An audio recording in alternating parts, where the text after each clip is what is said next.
એમના સન્માન કરે ને એ બધા એટલા વખાણ રાજપૂતાના પાળિયા ધડ ધીંગાણા માથા મસાણા કરે એ ખદડાઓને મારે આજે કેવું છે કે રાજપૂત સમાજની આન બાન શાન ઉપર જયારે રૂપાલા એક કદરૂપો છે, નામથી રૂપાળો છે, પણ એના કર્મો કાળા છે, છતાં એક પણ એ રંગમંચના કલાકાર આ ગુજરાતનો એક પણ કલાકાર કોઈ બોલી શક્યો?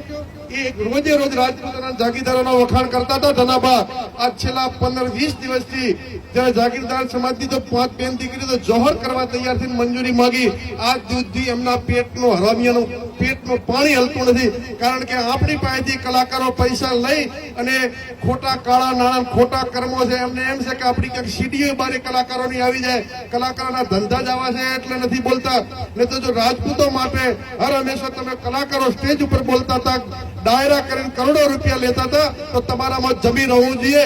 આ રાજપૂત સમાજ જાગીરદાર સમાજનું અપમાન નથી, સમગ્ર ભારતના સનાતન ધર્મનું તમે અપમાન કર્યું છે. અને આજથી સુધી ધનાબા એક પણ કલાકાર બોલ્યો નથી. હું તો યુવાનોને મોરવાડાની ધરતી ઉપરથી વિનંતી કરું છું કે હવે જે આ વખાણ કરતા જો કલાકારો આવે ને એમનો બહિષ્કાર કરો, કે તમે પેલો રૂપાલાનો વિરોધ કરો ને પછી આ પ્રજા વચ્ચે આવજો ને અમારા વખાણ કરીને ખોટા પૈસા લેવાના ધંધા કરજો.